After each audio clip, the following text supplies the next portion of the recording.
Test these. 1, 2, 3. So, Happy New Year, everyone. And the story I'm about to tell you is true. The names and the location's name has been changed to protect the innocent or the guilty, or whatever you will. So, I was at a bar on Saturday night, and I literally almost beat the crap out of someone. And so,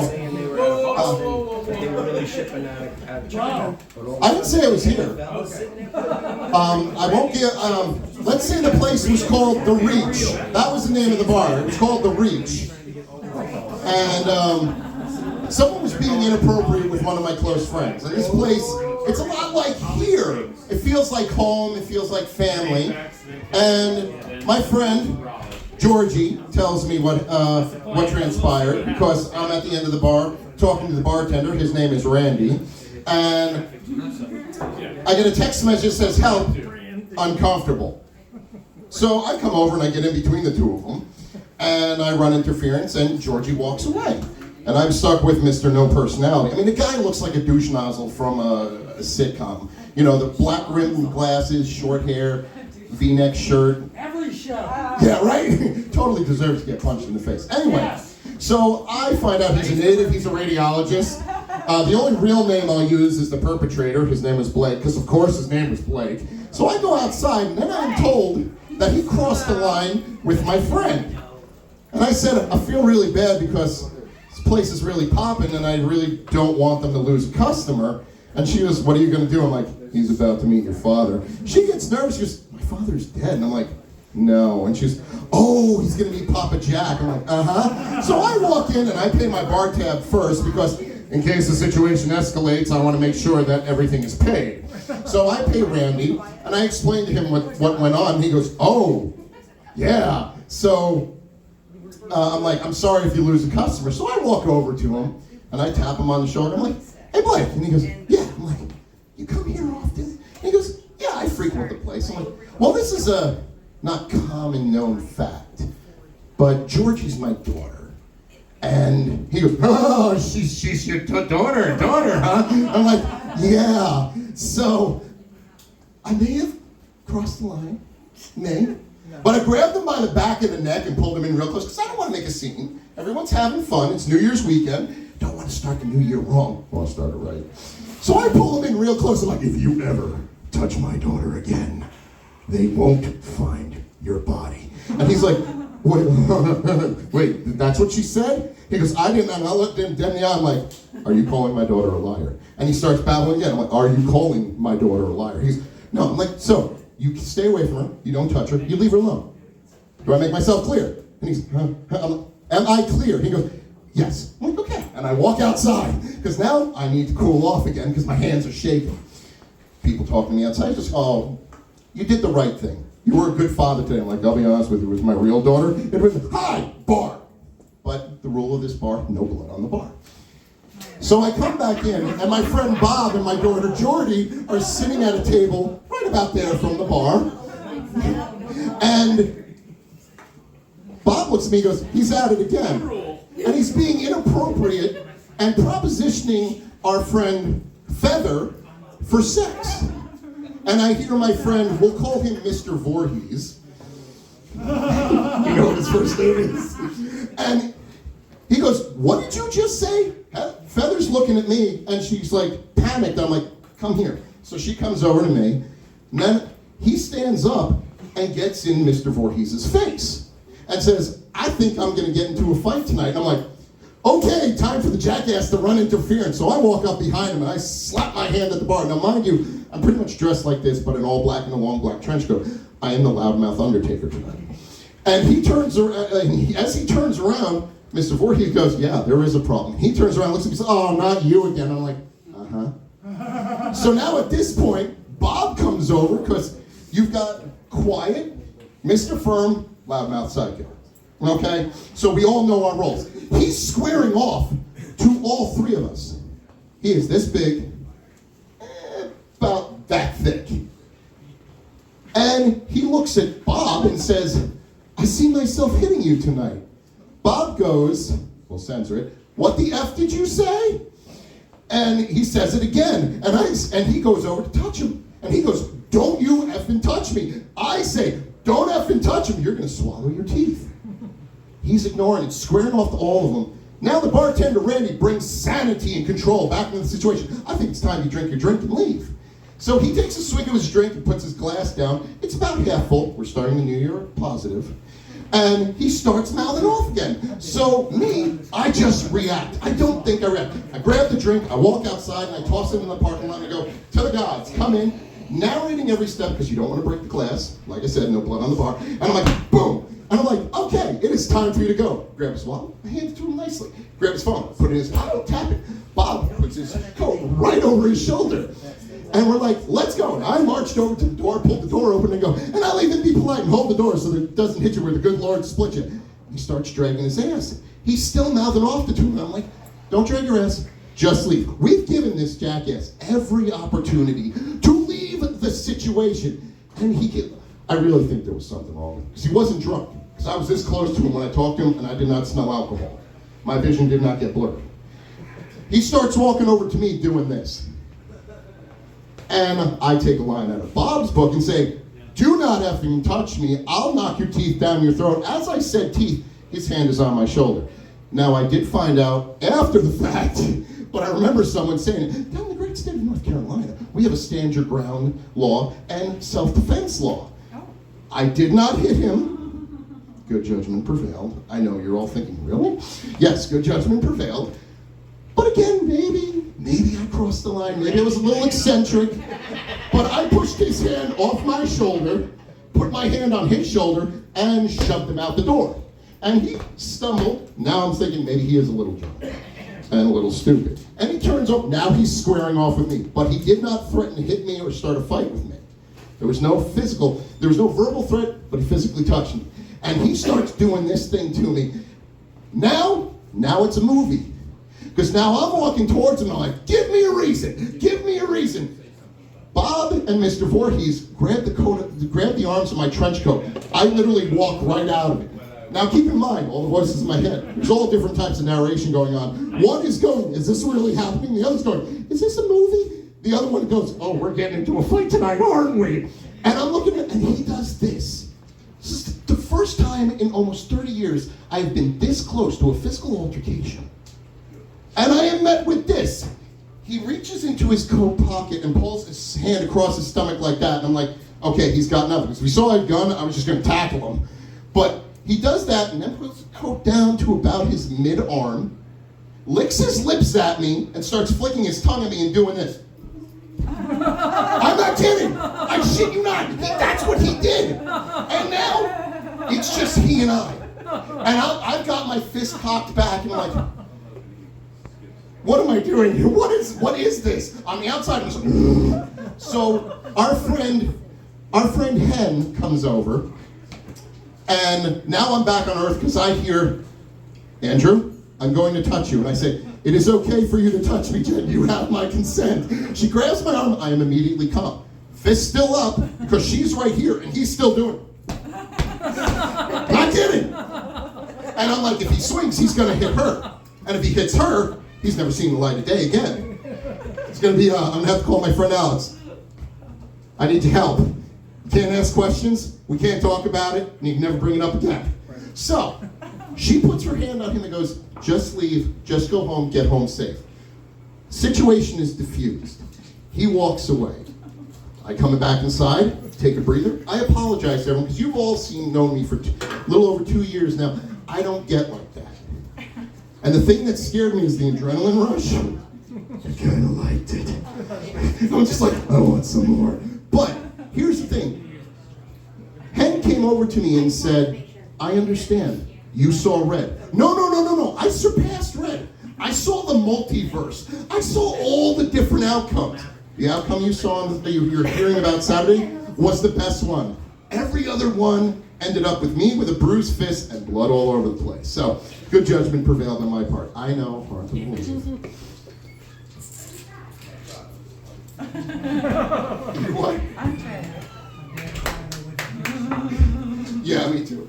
You got that. Andrew always does this to me, challenges me. You know, I don't think that was comedy though. I'm not sure what that was. Everyone I told laughed. You know, well, I don't laugh because, you know, I don't like that kind of scenario here. I said thank you to you for defusing the situation. The next night, we had another situation, which we don't have here very often. You know, a guy comes to me, and, well, actually, Andy came to me first, and he says, this guy's driving me nuts. It's New Year's Eve. He's had like 8 try-me's, can't make up his mind, and I finally said, look, it's New Year's Eve. I'm busy.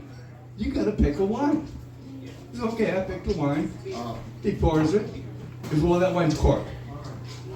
Well, it's the one you chose out of the 8 you tried. Then he comes over to me, and he says, you're the owner? Yeah. He says, well, your bartender was rude to me.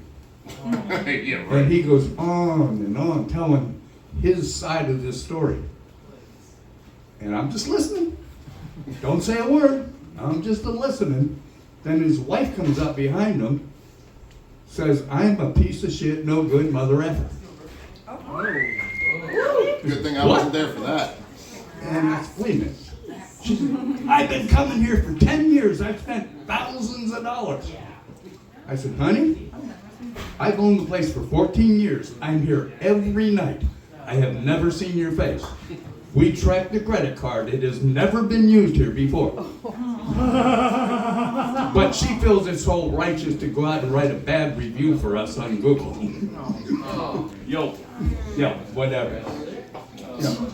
But you know what? When she called me that, I said, honey, out.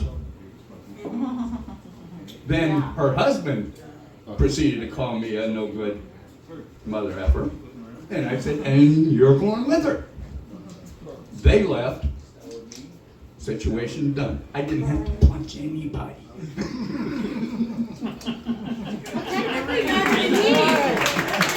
Wow. Happy New Year! Hey, I didn't have to punch him, and I didn't. I only said in other universes I punched him. I created my own horror movie in other universes. Come on, it's like Marvel, the multiverse. Anyway. Yes, I get it. Thank you. I'm so glad you got it, because it's not as funny if you have to explain it. Mary Poppins and Pennywise are in the same universe, except Mary Poppins feeds on the joy of small children, where Pennywise feeds on their fear. I'm so glad one person laughed at that. Makes sense. Right? Hey, you laughed when I called the bar the Reach. Okay, but that's Sounds like a gay bar, doesn't it? I'm sorry, I didn't mean it to sound that way. Oh, God. That's not a gay bar, it's a swingers bar. Oh, yeah, swingers bar. So a friend of mine, my friend Alex and I, we talk a lot, and Oh my God. he said this one list of words. The first one I have to censor, but the next time you're in a situation and you want to just confuse your opponent and leave, just say F word, shit damn turbo boner, titty sprinkles, Morgan Freeman. In that order, and while they're like, huh? Walk away. Let them figure it out.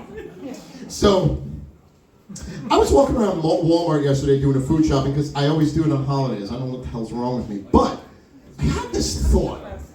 I really miss the days of being able to wear a mask, go into a bank and ask for money, and them not thinking it was a robbery. I'm not kidding, I've never robbed a bank. I'm in severe debt. But another thing, I love it down here, because I'm from New Jersey. Down here, everywhere you go, almost every store I go into has a public bathroom. And I love that, because in New Jersey, you have to talk to someone. Excuse me, do you have a restroom? I need to take a shit. You don't want to have that conversation with anyone. And as awkward as I am, and the stuff that comes out of my mouth, I really don't want you knowing what I'm doing in the bathroom. No, I'm only kidding. I've never done that in the public bathroom. My daughter Georgie may have. Georgie! If you die and get cremated, you can have your ashes put in an hourglass and still contribute time to family game night. Now, oh God, I'm sorry about this story. Has anyone, because I've told it on stage, does anyone remember the Armageddon hamster story? Okay, this is, Ted's not in here. I'll try and get this done before he comes back. This is an actual newspaper clipping. The news goes, bicyclist causes 12-car pileup because of hamster. Now, the story starts with, there are these two gay men, and they are interspecies erotica. I guess that's what it's called. I don't approve of it, but this is what's happening. So there's a paper tube up top, and the hamster goes up. So they have a safe word.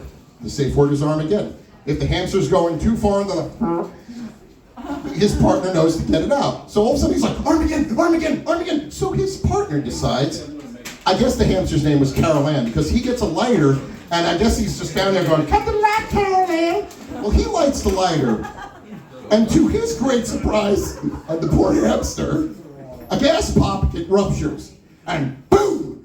Hamster goes flying out the window, through the yard, hits a bicyclist in the head. He goes right into traffic, 12-car pileup. Now, this story happened over 25 years ago, because I remember, because someone told me about this in high school. You remember that shit. But it led to this short list of things I never thought I'd hear someone say. Which is, I can't get over that anyone would think it's a great idea to stick a hamster in my ass. It's like, honey, I want to spice up the bedroom. I'm on my way to PetSmart. Guy at PetSmart. Do you need a cage for that? Not where he's going. I was actually worried about that story not landing with anyone. Remember, it is impossible to accuse someone of being judgmental without being judgmental yourself. Good luck sleeping tonight, because I almost sleep over that one. Man. Anyone remember Carrie Fisher? Yeah. I met her. And this, I actually need the microphone stand for this story. So she was a guest at a show in Cherry Hill, New Jersey at Monster Mania in 2013. Before The Force Awakens has even been announced as coming out.